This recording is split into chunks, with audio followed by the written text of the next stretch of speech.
Oke, di video kali ini saya ingin memberikan preview match untuk 3 pertandingan yang akan bermain di hari Jumat nanti. Ada Arema FC akan menjamu Bayangkara jam setengah 4 sore ya, kick-off-nya waktu Indonesia bagian Barat.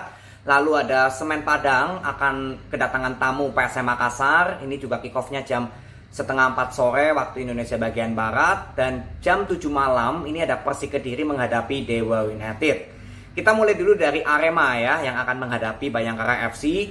Di pertandingan sebelum ini Arema FC harus berbagi poin ya dengan PSIM Yogyakarta, karena Arema juga harus bermain dengan 10 orang. Dan gol yang diciptakan oleh PSIM juga bunuh diri ya dari pemain belakang Arema.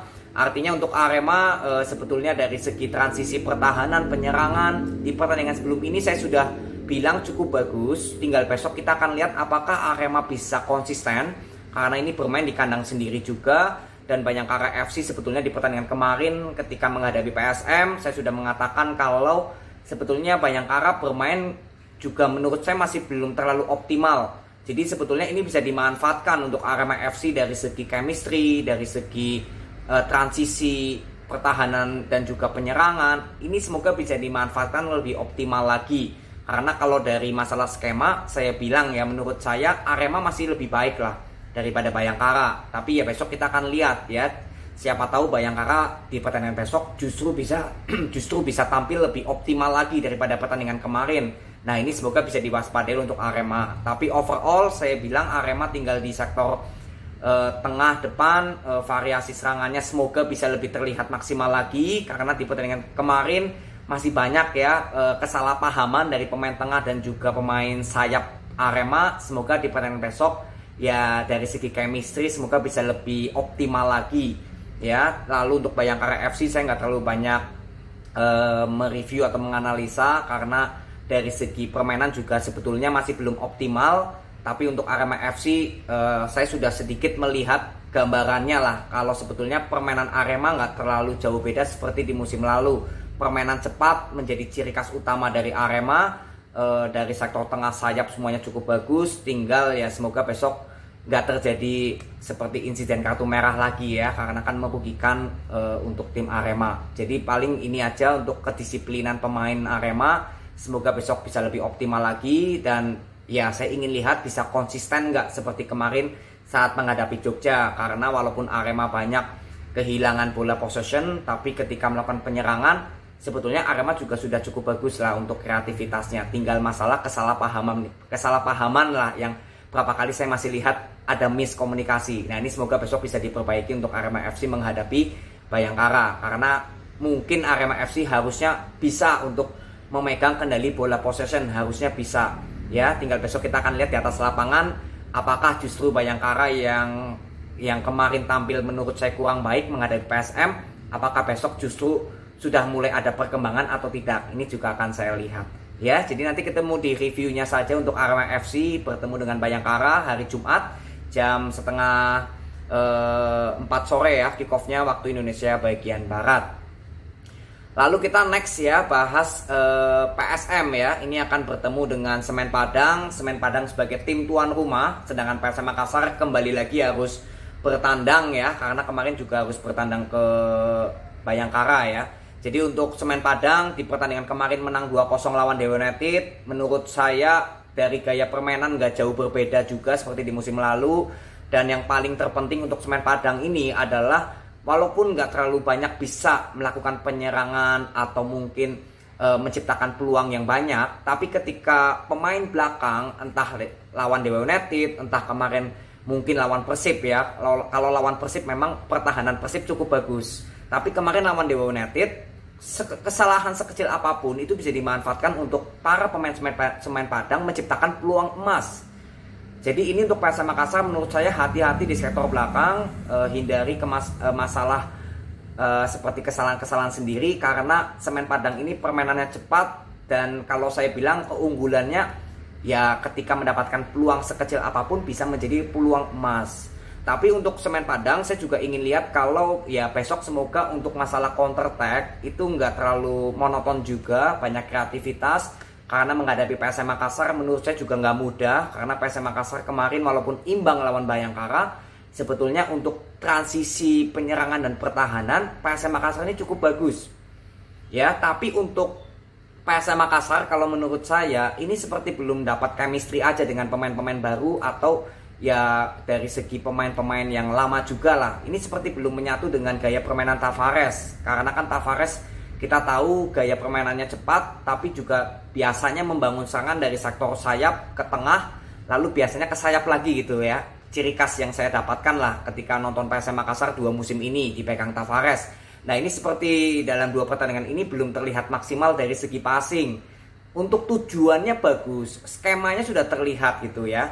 Tapi ya mungkin masalah passing juga akan menjadi poin penting untuk PSM Makassar besok, karena kembali lagi passing adalah salah satu kunci yang cukup berbahaya. Kalau passingnya nggak terlalu maksimal, ini bisa dimanfaatkan untuk Semen Padang melakukan peluang.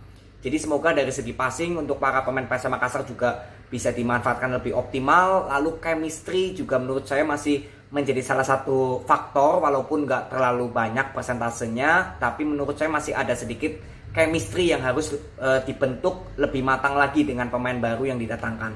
Ya, jadi untuk PSM Makassar dari skema permainan memang nggak ada perubahan sama sekali, sama seperti Semen Padang, tinggal di masalah kualitas pemain dalam menjalankan skema dari pelatih, terutama dari segi masalah passing, transisi, dan juga kreativitas di sektor penyerangan. Ya, jadi ini poin penting menurut saya untuk PSM Makassar dan juga Semen Padang. Ini pertandingan yang boleh dibilang cukup seru juga, karena kedua tim sama-sama bermain dengan tensi yang cepat. Ya, tinggal kita lihat peluang-peluang yang tercipta apakah banyak atau enggak, dan finishingnya akan seperti apa dari kedua tim. Karena skemanya menurut saya sama nih, permainannya cepat.